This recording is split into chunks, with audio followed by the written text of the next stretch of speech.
Nggih, sampeyan nuwun sewu, sampeyan omah-omah urung tau. Omah-omah urung tau. Palakrama urung tau. Urung tau. Duwe bojo ya urung tau. Heeh. Pacaran ya bolak-balik putus. Ayo.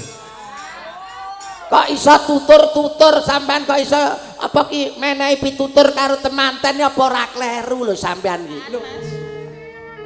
Ning jagat ora ana papat, ning donya ora ana lima, ning bumi ya mung siji. Saestu Kang Mas. Katresnan. Kimochi. Apa nek ketoprak kimochi ora. Model anyar kok. Nah, carane nyuwara ki nggon ngene iki lho Mas. Piye? Ada Tekniknya Teknik. Mic harus dicekel. Waduh. Oh, tandane berarti wis di bojo ya ngono ya. Iya no. Nek perawat kan ngene. Iya nyekithing ngene sik jember. Heeh. Nek perawan nyekel mic piye? Tapi lho, jajal lho, sini jajal. Ayo dok teko iki sik jajal nyekel mic. Nyekel mic. Heeh, Nyekel mic. Nah, anggang-anggang. Anggang-anggang mergo Cek perawan. Belajar. Belajar nyindir. Terus ya senengane pucuk deh. Senengane. Sing nomor loro. Nyekel mic. Oh ya lumayan lah bongkote. Lumayan lah bongkote wisan. Lumayan. Iki. Terima luwung lah. Walah malah loro ngene. Tangan loro e. Walah. Bayuh. Wes. Sing pesek. Pesek ya kaya apa nyekel ya, Pak? Alah. Iki digawe-gawe, Mas. Digawe-gawe. Alah, Buke. Wong lanang dia sek sing ra. Sik. Sing bubar sinem. Lah bisa nyekel mic. Buwe. Malah diwehi pengaman. Deh malah senengane gawe kondom kok. Kok iso?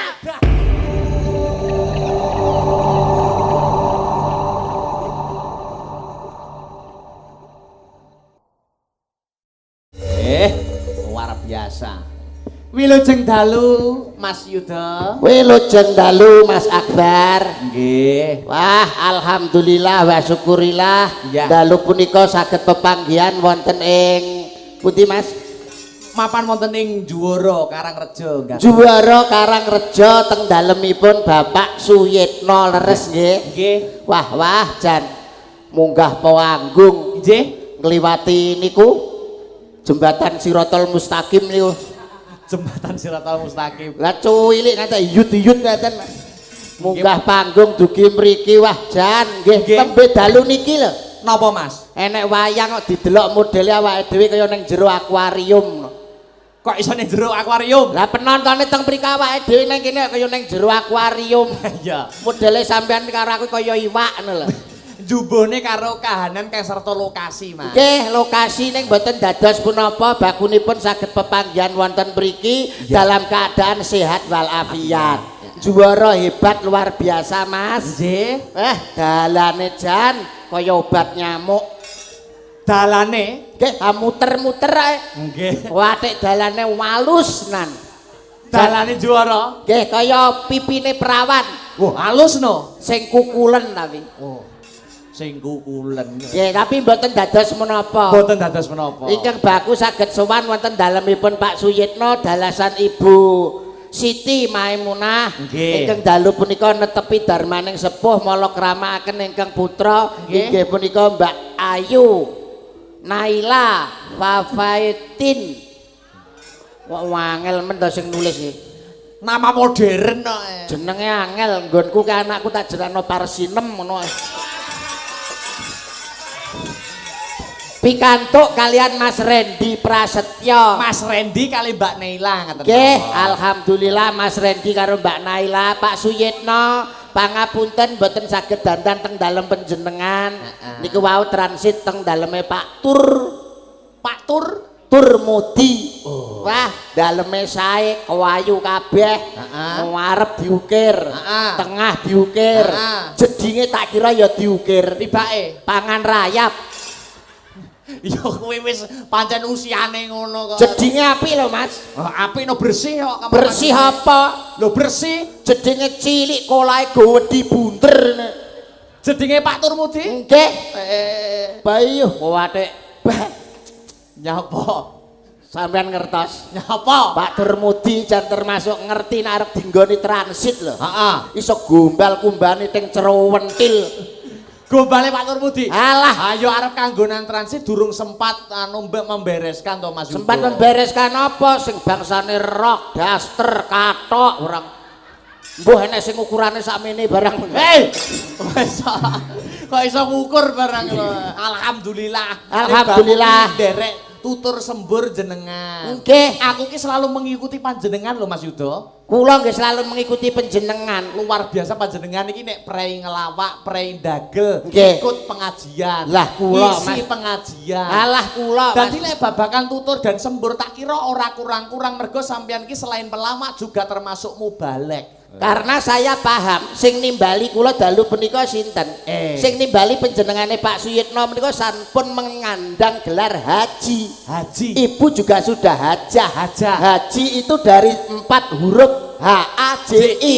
H Harus A aktif J jalankan I. ibadah. Nek wis kaji kuwi Harus aktif jalankan ibadah. alhamdulillah. Contohnya kados Pak Suyitno. Pak Suyitno. Dalu punika netepi darmane sepuh mala kramakaken putranipun Mbak Naila dengan Mbak Rendi. Nggih. Awake dhewe namung saged ndedonga. Muga-muga dadi keluarga sing barokah, keluarga sing sakinah, mawaddah lan warahmah. Allahumma Amin. enggalo pikantuk momongan putra soleh putri solehah. Allahumma Amin. migunani tumrap nusa bangsa lan agama. Allahumma Amin. soalnya mboten gampang lho Mas. Mboten gampang itu dalam arti apa Mas? Wong golek bojo niku ora gampang. Maksudnya dalam memilih atau Dalam memilih dan dalam memilah seorang istri itu harus mengenal bibit, bebet dan bobotnya. Nah, iki aku sing perlu nyecep kawruh karo panjenengan mergo kena tanggo sangu besok anggone golek bojo. Nggih, wong sampeane dalang,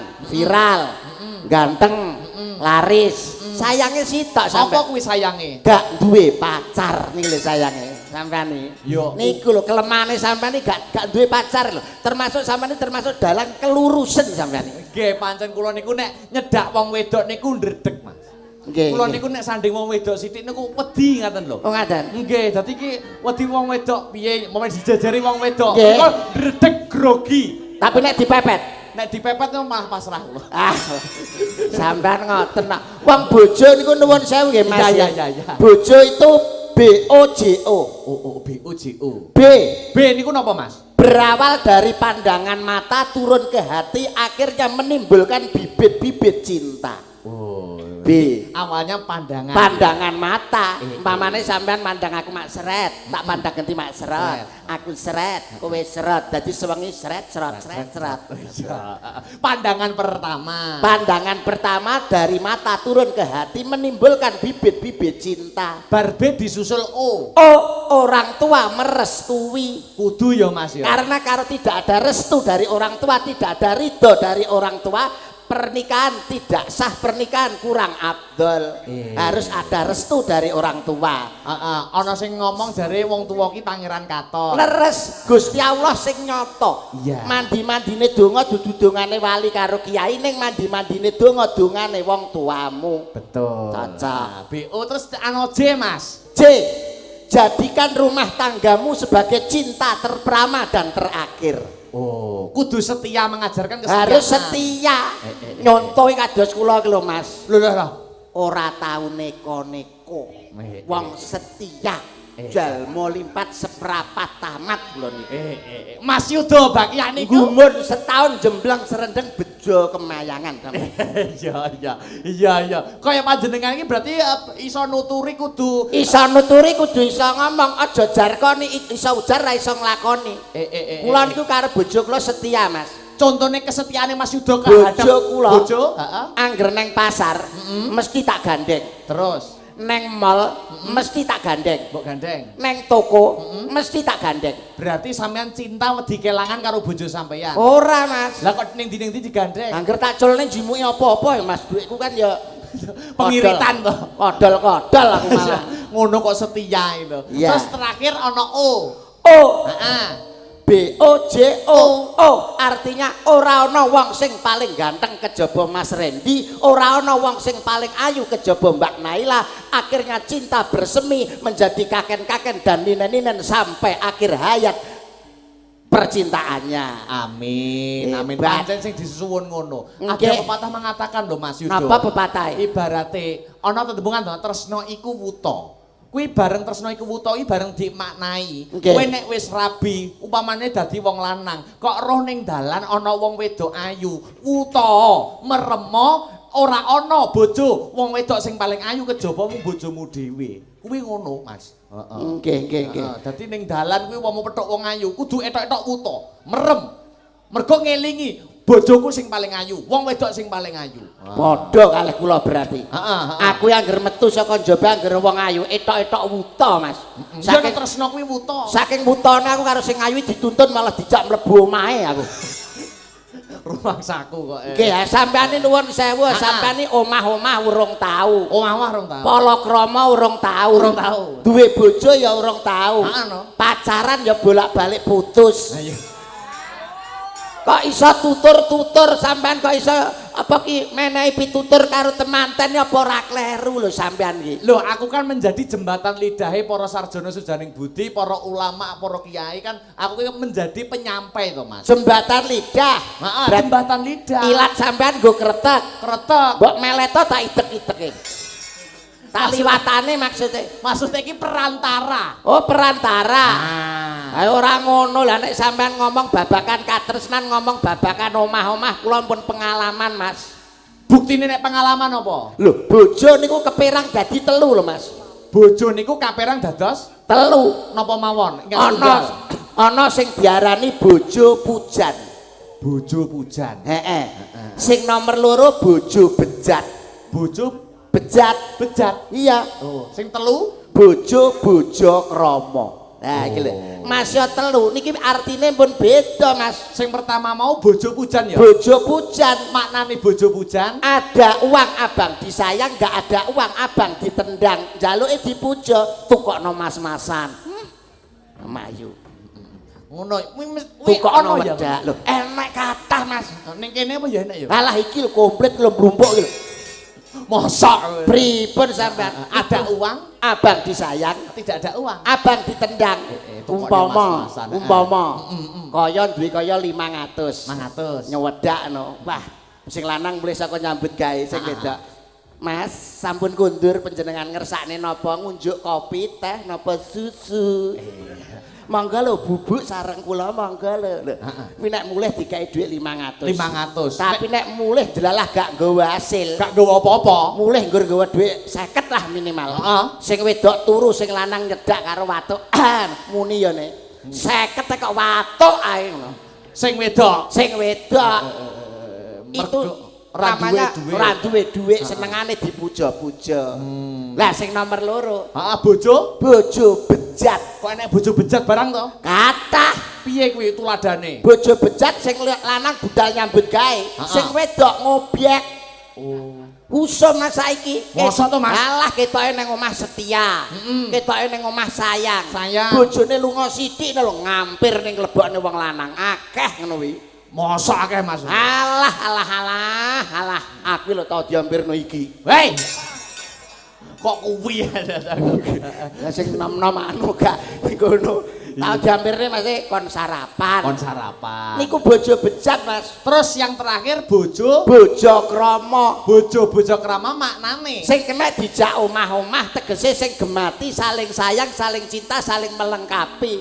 Kekurangan yang pria menjadi kelebihan yang wanita, kelebihan yang pria mengurangi wanita harus dilengkapi. Saling mengisi. Betul Mas. Umpama ana kesalahan saling menutupi. Nggih. Lah kula niku nuwun sewu lho. Kok mboten sombong, mboten pamer. Heeh. Masalah babakan psikolog. Sampeyan paham mboten? Napa niku? Psikolog. Psikolog niku artinya? Aduh. Kejiwaan. Kejiwaan bahasa modern mau napa? Psikolog. Psikolog. Sampean kan gak apal. Gak apa. Model-model sampean ki nek golek bojo niku piye carane? Niku sampean tanglet kalih kula. Carane golek bojo milih wong wedok niku setia napa mboten? Sampean tanglet kula. Apa ana titikane utawa ciri-cirine? Ada titikane Mas. Ciri-cirine umpamane Dijak mlebu restoran. Terus dijak mlebu restoran. Amane ki Mbak sapa ki? Ayo dicekel miki. Miki sampean cekel. Heeh. Nek ora cekel kok tak cekeli dhewe lho mikmu. Sampean Mbak sinten? Mbak Batris. Mbak Batri saking Nganjuk. Nganjuk. Umpama sampean ki tak jak mlebu restoran. Sampean takon milih minuman, senengane jus apa, Mbak? Jus jambu. Jus jambu. Jus jambu. Artinya napa? Napa? Dhek niki wong wedok sing ora nriman karo wong lanang. Wong wedok sing senengane ngodol-ngodol duweke wong lanang. Wong wedok sing alalah wong lanange arep leren nek gak iso ngantek pegel kabeh. Jus jambu lho kok iso hubungane jambu karo kuwi mengopo? Jus jambu karena senengane jus jambu kuwi sak jam-jame njaluk mlebu. Ora paham kowe, Mas. Jus jambu sak jam-jame Njaluk mlebu, Mas. wong lanang ra kok berleren. Ora kok berleren, alah lagi sarungan wis dilorot. Jan wis ora kok bergaring lah. Kuwi jus jambu, Mbak Jus Beatrice. jambu, Mbak Betrisai. Apal aku karo Mbak Betrisai. Kuwi berarti kriteриanya ngono kuwi. Nggih. Lah niki enggar gak melo pacare sing endang. Ora Melo. Lah anu si Sinta pacare sing beduk. Ora melo. Ora. Calon mantumu. Wah. Terus ger mencep. Lah niki sampean apa sampean? Namane Mbak sinten? Lucy. Lucy. Cara iki umpama sampean tak jak nang restoran, sampean pesene cara minum apa, Mbak? Jus jeruk. Piye, Mas? Jus jeruk. Bar jambu jeruk, nek jeruk iki piye, Mas? Mbak Lucy menika nuwun sewu, wong sing resikan. Wong sing resikan, wong sing artinya itu suka dengan kebersihan. Ngantek nang omah niku lemari, TV, kulkas niku kadol kabeh. Sik to. Lho hubungane resikan kok kadol kabeh karo jeruk iki mong lho. Jeruk itu karena ada dari dua suku kata, Mas. Jer Dan ruk. artine Jer. Wong kuwi pijer ngopeni. ruk. Alah dadak. Masa dadak takok Mas sampean. Wong ruk ya masa dadak takok. Muamakane resikan. Resikan. Jer niku pijer ngopeni. Heeh. Ruk niku engko tak foto tak kirim lewat WA. Kayak duwe-duwe ya. Niki dadi wonge resikan. Gemati. Setunggalipun Mbak anu sebagai Raras Riris Kawirian. Laras. Mbak Raras. Mbak Raras, Iya. sampean umpama kita ajak mlebu nang nggo restoran. Restoran. Sampean takon milih ngombe nu senengane ngombe apa, Mbak? Jus apa? Apa liyane? Soda gembira.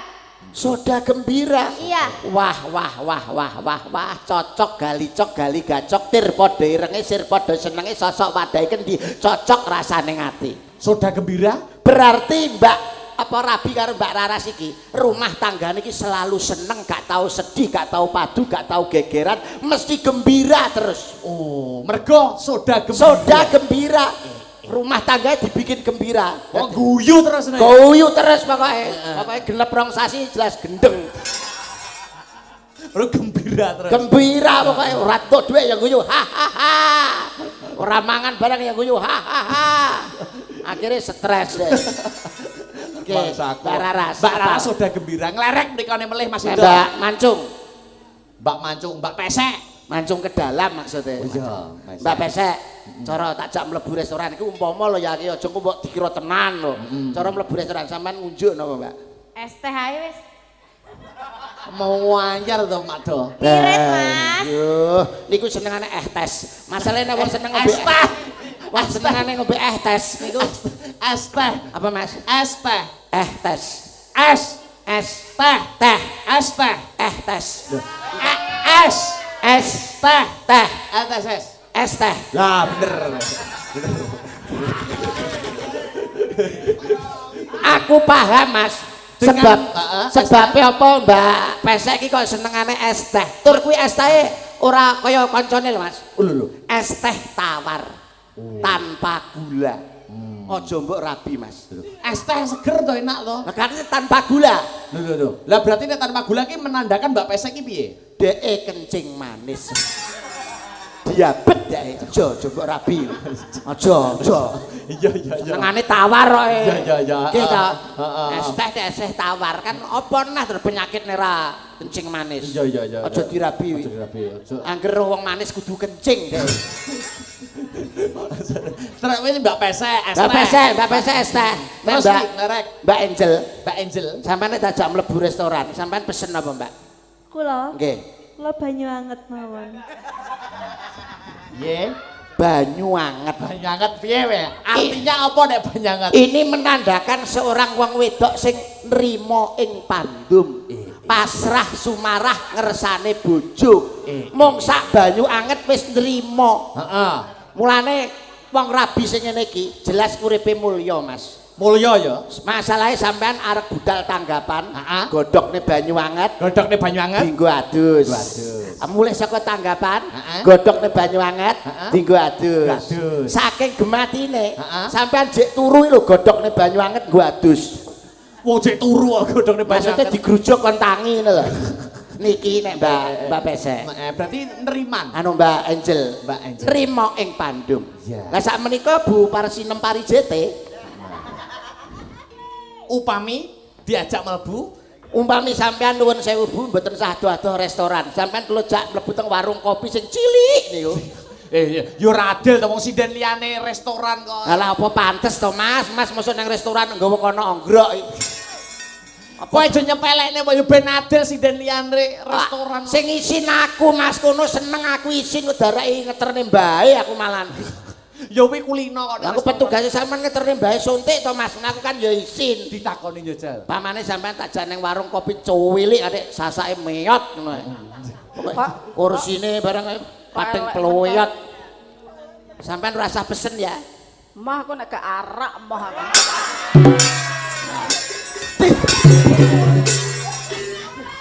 Ya. Piye? Piye? Liyane jambu, jeruk, wedang anget. Liyane jus.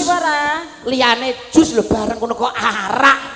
Lah kena nggih. Pancen anu Pak, pancen anu. Ning gone warung kuwi jus-jus gak enek-enek nggo arak tok. Bare yo tawanimu ning warung kopi cilik kok. Warak tok Pak sampean aja rabi iki Mas. Lho, nek araknya apa? Halah sampean pomo rabi kan ben turu mesti diutahi terus. Keprempoken. Kelempoken kok iso. Apa enek kok kancane jus kok arak iki. Lah piye kabeh-kabeh kok buah. Sing es teh. Masa sing lain kok ra eneng. Lah, kuwi lho sing lain. Memang yo lain daripada yang lain lho nek bubar sinem iki. Alah sinden-sinden liyane apa? Nyuwara barang lho upama pas apa ki pas repek nyinden kleru ni alah sindenan kaya ngene japi aku sindenan apa kaya ngono kuwi. Oh, ngono kuwi. Nggih. Mosok sinden saingan ngono kuwi to. Alah akeh Mas. Bupar sinem ki. Bubar sinem barang lho ngelokne. Upamane kancane kuwi nyinden srepek. Alah raras iki meng dilokne karo Angel rasan-rasan Angel deloken lho. Raras lho gawe alis-alis sing entek menceng kabeh ngono. Ngono kuwi. Delokno. Ngono kok iso wani nampa job srepek bliru kabeh. Bupar sinem. Mas, Apa, Mas? sampean kok seneng ngolok-ngolok ngrasani ngono terus pripun? Sapa sing ngrasani Sampean. sampean? Ngrasani sapa? Rasani cinden-cinden. Oh, sampean iki tumbak cucukan sampean iki. Ya ora lho ya Parsinem. tenan ngono ka. Sampean aja ngono enek mantumu lho wong ndi to. Masa ora isin karo mantumu sampean. Ora, ning panggung ya ora isin. Mantuku yo isin. Oh berarti sing ra duwe isin ya mantune kuwi. Wong nyambut gawe kok sak omah dijak ini ra bubar sinem kok enek. Kok iso niku kula apal masalah psikolog. Lah nek pojok kuwi, sinden pojok kuwi. Sinten? Lah kuwi to sing kebayake ijo dhewe kuwi. Niki ora usah dikeki jus, ora usah diombeni arak, Mas. Langsunge kon ngombe rondap. Sik to wong liyane apik-apik jus jambu. Lah liyane es iki teh kok. lu aduh Mas, sampean kok gak paham. Gak paham. Liyane iki kan cara wedok asli to, Mas. Heeh. Iki sampean ngerti apa ora? Apa kuwi? Iki cara wong wedok, cara wanita nu spesial. Wanita spesial artinya Nek wong wedok biasa, biasa, tapi nek wanita spesial mesti enek ndoke, Mas. Lah sego goreng nek biasa, ora enek ndoke, tapi nek spesial. enek ndoke. Lah niki wanita spesial mergo duwe ndok. Ndoke loro Mas, katik sosis sing blujur ngono. Sing kebaya ijo iki. Halah, masuk sampean kewirangan sampean, kisinan sampean Lah kutiwasan. ketokne kebayaan demes, Alah, wajaan uwayu rembet-rembet glewo-glewo ngono. Halah iki mbiyen lho sunat sing ngeterne aku. Iki ngono ning mangkok enek cendole. Artine Ketoke wedok metu cendole iki lho. Ora apal sampean. Aja iki mosok gak mbok tawani jus-jus apa ngono. Alah rasa tawani jus langsung dirondap ben mati. Yo kok sia-sia men. Nah teko kowe nek wani aja lungguh kowe. Lempok napa piye kowe? Kok ketoke Mangsamu kok sia-sia. Ora sia-sia kula nek karo wong iki. Jawaban to Mbak Yu. Wis sinden aku yo nek macake wit bar subuh lho. Kok iso mbur dirondap ku lho. Heeh. Bang Sular. Dah ngomong. Wonten dawuh menapa Kang Mas? Wong wedok feminime kaya ngene aluse kaya ngene arep dirondap. Aku ngono ya iso, aku ngono lho tau ngono 3 tahun ya Nan. Ngono Aku dai ngono ya tau 3 tahun. Wonten dawuh Kang Mas iso suaraku tak cilikne. Alah. Kuwi asli lho Mas. Asli apa? Ngadeg kok nduk nek wani. Tes 1 2. Suara dicoba. Oh, ini penyanyi profesional, artis. Iya. Papan atas. Banter nih Mas. Ngono ngapunten. Ya ta, ya ta. Anu, Ya ta metu lanange ta. ngapunten base kagedean Mas. Oh, balik. Masa ditambahi bas nggih. Tukang soni base aja mbok tambahi. Kula niki wedok kok nek base ditambahi kok ndarani kula lanang. Lah, Ngapunten. Nah, Nggih. pas nggih. Tes. Niki jumeneng nggih. jumeneng. Goceki to Mas. Alah kemayumu nul iki. Kok iso 0-0 lho. Jenenge Jainul kok. Manohara. Manohara apa KTP-ne? Jainul Panani.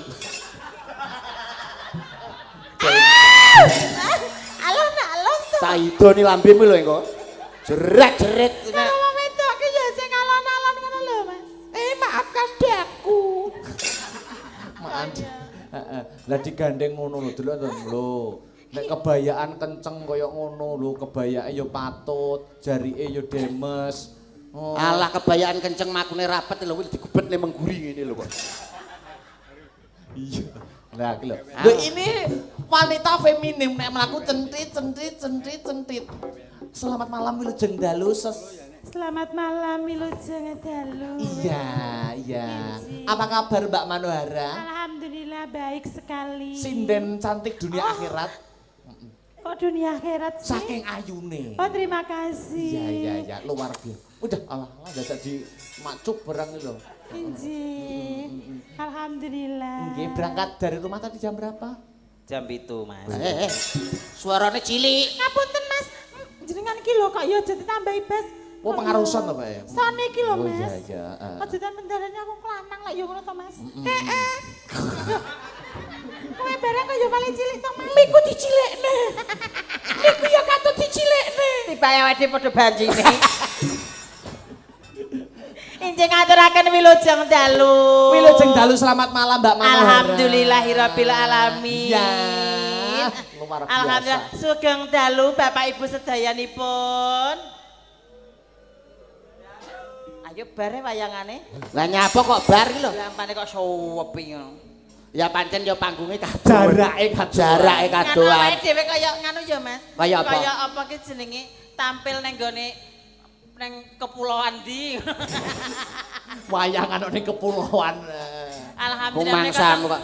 Teng Piye? dalemipun sinten Kang Pak Mas? Suyitno. Pak Suyitno. Pak Haji Suyitno. Alhamdulillah ingkang pundi menika piyantunipun. Alah Pak Suyitno kok urung pirsa ta kowe? Sing di masalah perso. Alah. Ah. Eh, Pak Yitno masuk. di Thomas. Hah.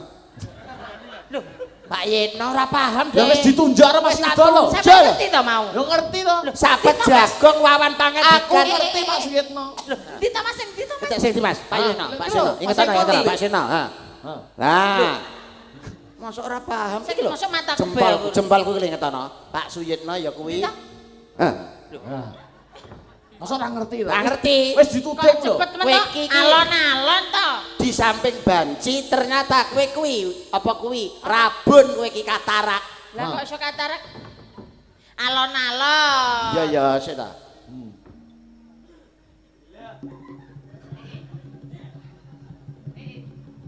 Di Thomas. Saiki goleki sinyal iki lho goblok. Mbak yo padha ae. Pak Suyitno iki lho wonge lenggah ana ing kursi. Nah. Nggih to Pak Suyitno. Nek gak salah Pak Suyitno kuwi nganggo kopiah. Ya jenenge wong kakung kok ya. Nah, nggih, Pak Suyitno monggo ngacung. Kodake bae pedhe roh to ya. Nggih, nek Pak Seno kuwi sing bayari sesuk sapa ki kok? Makane kuwi aku ya ndredeg ya, Mas. Kalian Ibu sinten asmanipun? Ibu Maimunah. Ibu Maimunah matur sembah nuwun. Ingkang pundi Bu Maimunah? Ayo. Sing Oh, di. iji alhamdulillah. Oh, Bu Maimunah nika. Lah Pak Seno aku ngerti wonge ning ndi? Ning ndi? Kekunci ning jeding. Jenengane kok ya. Pas pipis lah kok kuncine diandlek. Menika acaranipun apa Kang? Pernikahan. Pernikahan alias perkawinan. Laras. Alhamdulillah. Nikah karo kawin kuwi beda apa ora, Mas? Nikah karo kawin itu ya sama no. Sama no. Ngono. Ya. Kalau pernikahan itu artinya Pernikahan itu artinya nikah itu NIKAH. Heeh. ngono. Naib izinkan keluarga akan harmonis. Kalau perkawinan Beda karo nikah. kok iso? KAWIN. Heeh. Kerep awar megah izin naib. Monggo. Nek Alias kumpul Kebu. gudel mas cilik oh cilik oh. Cilik. ya Cilik. kleru, Mas. Apa? Apa bedane nikah karo kawin? Pernikahan karo perkawinan ki kleru. Apa beda? Pernikahan kuwi ning KUA terus ditemokne dongkleng Dongkleng. terus ditumpakne ning dekor. Heeh. Nah, Wi nek nikah. nek nikah. Lah nek kawin? Lah iya nek nikah kuwi ning KUA. Heeh. Terus bar kuwi dikek ning pelaminan, ngono lho Mas. Heeh. Terus Ngono kuwi. Nek kawin? Lah iya kuwi nek pernikahan iki ngono kuwi Mas. Dadi ngono kuwi. Heeh. Nek pernikahan ning KUA ijab kabul Kabul. terus engko mulih ditemokne dikek ning dekor. Dekor lungguh nang Ning pelaminan. pelaminan. nek kawin. Kawin. Nah, nek ya pernikahan iki ya ngono ki lho Mas. Ya melak aku ning guri ya. Ngapa? Tak unjuk-unjuk ning sawane. Wong Ya kok iso. beda pernikahan karo perkawinan kok. Lah iya. apa ngerti apa bedane manten anyar karo biliat? Lho. Ngawur kok ya Ya aduh men beda contone toh. lho.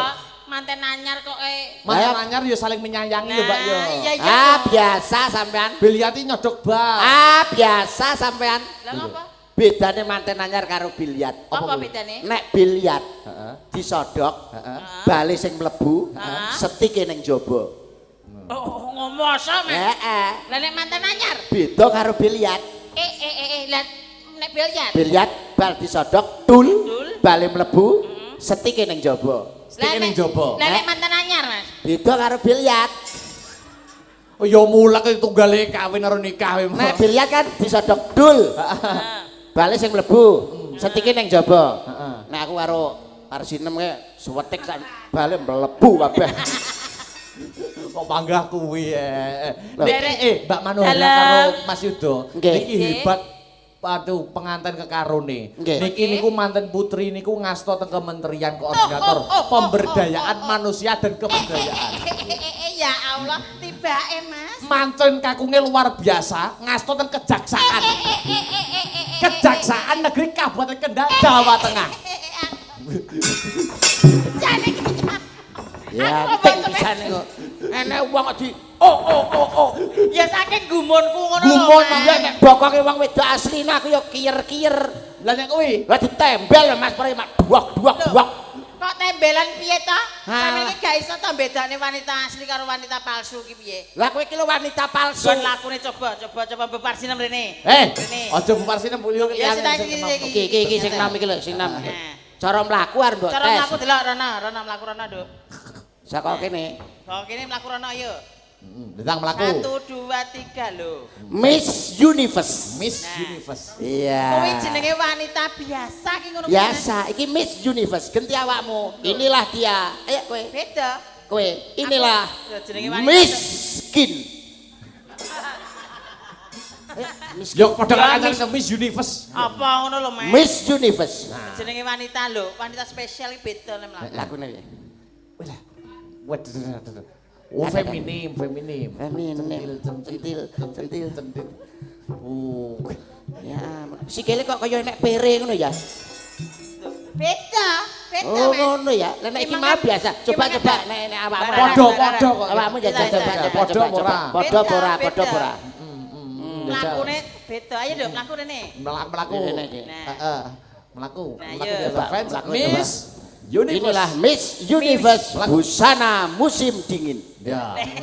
Nah, Iki iki cek perawan ki tandane ngene iki, Mas. Cek perawan. Cek perawan.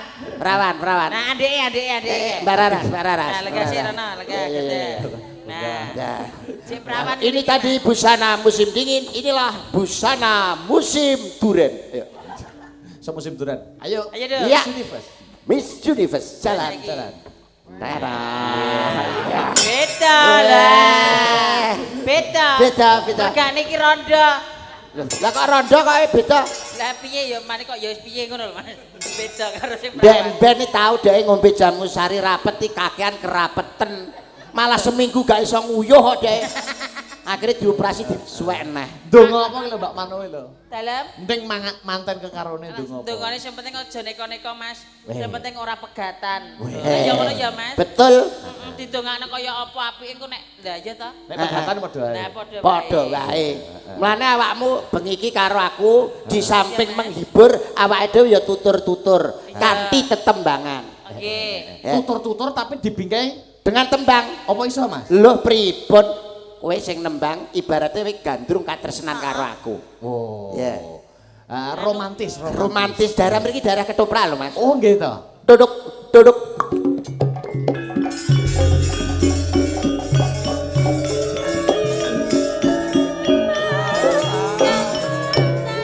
Hai Manuhara. Wonten dawa menapa Kang Mas? Ora ana wanita kang dadi gegantilaning netra memani ing nala kejaba mung sliramu kang tak tresnani. Saestu Kang Mas. Bebasan tepung gelang anggonku ngupadi wanita sing dadi gegantilaning nala memani ing netra ya mung sliramu kang bisa nombok katresnanipun Kakang. Apa isih ana papan kanggo nandur wae katresnan ana ing telenging atimu Yayi? Tresna kula kaja panjenengan Kang Mas. Mboten wonten priya lintu kecoba panjenengan Kang Mas. Apa pancen bener kang dadi kandamu? Saestu. Tenan sing mbok kandhake. Saestu Kang Mas. Kena dipercaya kang dadi tembungmu. Pak Yitno enten kamar kosong, Pak. Arep mbok go apa? Arep merkosa kowe iki lho. Urung diapa-apana. Penjiwaan. Jiwaan Mas. Ning jagat ora ana papat, ning donya ora ana lima, ning bumi ya mung siji. Saestu Kang Mas. Katresnan. Kimochi. Apa nek ketoprak ugi mochi bareng. Model anyar kok. Mula kang saka kuwi aku kepengin ngrungokke swaramu wong ayu nembang kanggo aku wong ayu tuk tuk.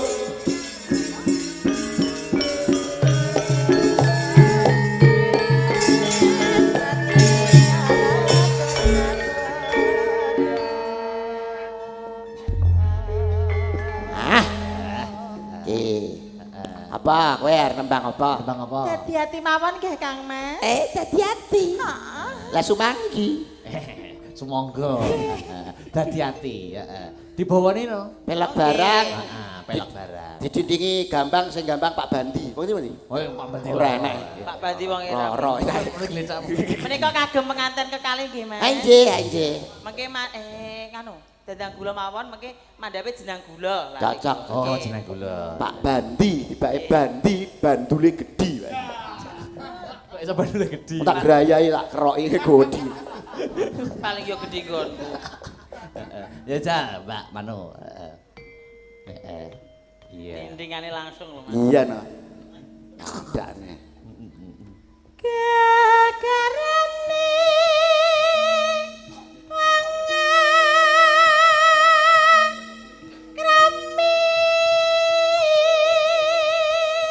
Aku sing menerjemahkan dalam bahasa Indonesia. Loh. Ada sebagian teman kita yang live streaming bukan dari Indonesia tapi luar Indonesia. Jadi luar kurang negeri. paham bahasa Jawa. Tidak paham bahasa Jawa. Itu sih larik pertama baris pertama Baris pertama tadi Gegarane wong akrab. gegarane wong akrami. awal mula orang jatuh cinta. Wah, cocok. Lanjutkan Mbak Mano.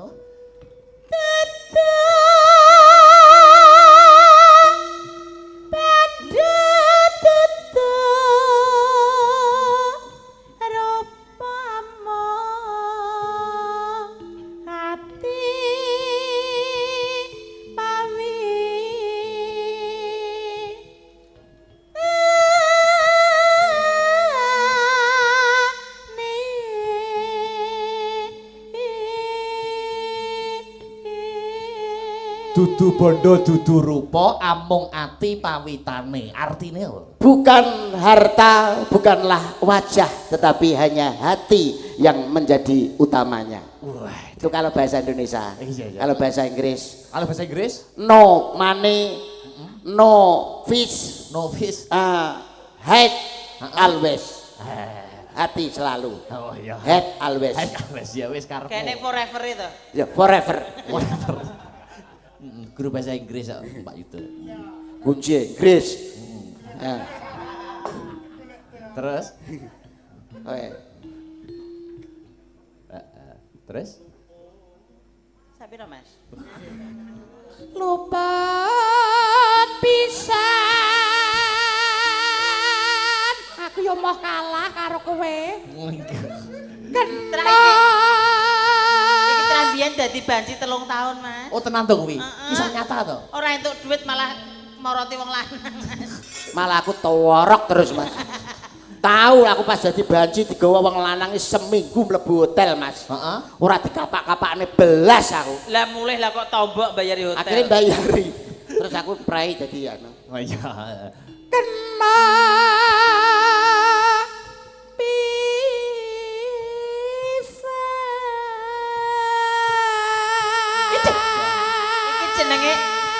Iki jenenge nek nggonku jenenge cengkok kali cewok ya iki Mas.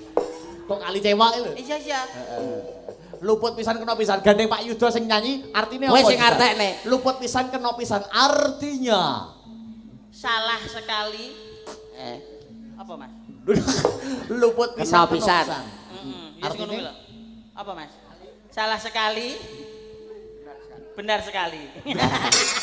Artinya apa aku naro? Yo, Luput pisan kena pisannya bener kuwi Mas. Artinya apa? Salah pisan. salah pisan Kuwi tapi salah seterusnya. seterusnya. Nah, carane nyuwara ki nggon ngene iki lho Mas. Piye, piye? Ada Tekniknya ta? Teknik. Mic harus dicekel. Waduh. Oh, tandane berarti wis dibojo ya ngono ya. Iya no. Nek perawat kan ngene. Ya nyekithing ngene sik jember. Heeh. Nek perawan nyeklemik piye? Tapi lho, jajal lho, sida-sida jajal. Ayo dok teko iki sik jajal nyekel mic. Nyekel mic. Heeh, Nyekel mic piye? Nyekel mic. Nah, iki anggang-anggang. Iya. Anggang-anggang mergo Cek perawan. Belajar. Perawan belajar. Belajar Tuh nyindir. ya senengane pucuk deh. Senengane. Sing nomor loro. Nomor loro. Nyekel mic. Oh, nah. Oh ya lumayan lah bongkote. Lumayan lah bongkote wisan. Lumayan. Iki. Terima luwung lah. Walah malah loro Tangan ini. loro e. Walah. Bayuh. Wes. Wis pesek. Pesek. Pesa ya kayak apa Pesek nyekel ya, ya? Pak? Alah, iki digawe-gawe, Mas. Digawe-gawe. Digawe-gawe. Alah, Buke. wong lanang dia sek sing ra. Sik. Sing bubar sinem. Buke, Lah, bisa nyekel mic. Buwe. Oh, malah diwehi pengaman. Dhewe malah senengane gawe kondom kok. Kok iso? Wong kok iso. Bisa dibungkus. Terus luput pisan kena pisan. Yen ya. Pesek mung gaya. Asline lanang Alah. terus dindi. Tenan. Yen Gonta-ganti senengane. Aku wis eruh dhek senengane buka micet. Gonta-ganti. Dhek ora sing ditinggal, malah dhek ditinggal karo wong lanang. ya. Yen ka. Suara wedok. Suara wedok kok suara lanang lho. Iki enek teknike. Oh, iya teknik. Nggon sikil delok lho. Enek buka tutup. Oh. Musik gayu dek. Yen ka. Oh, buka lanang. Buka lanang. Luwe. Oh, ditutup wedok.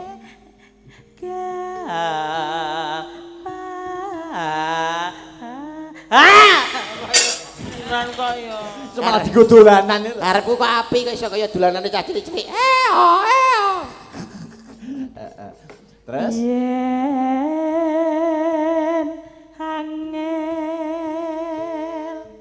angel ka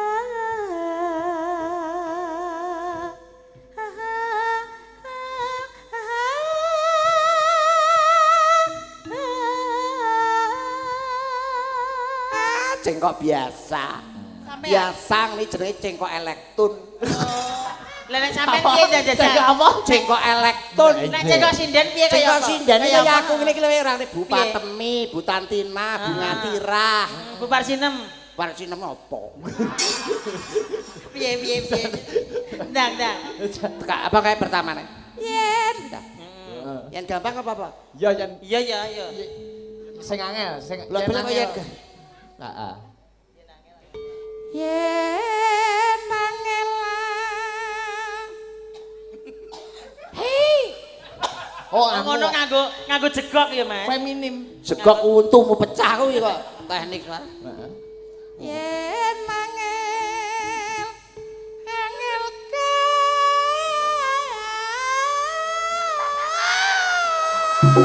Oh, ngono wi. Ngono kok Bupatmi, Bu Ngatira. Malah cerik-cerik. Lah sing cengkok elektron aku. Yo.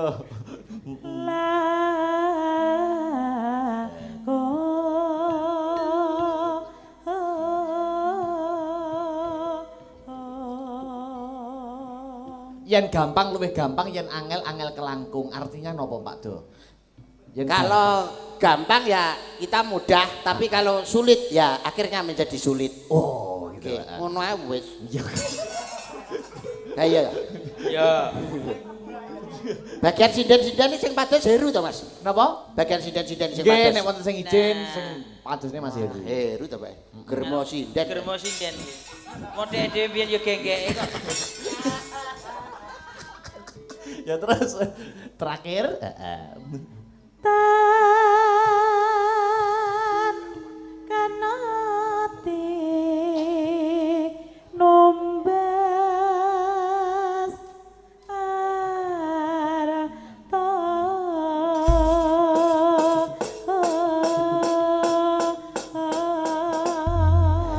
tresno kuwi tan kena tinumbas arta. Betul, tidak bisa dibeli dengan harta benda, tidak bisa dibeli dengan uang.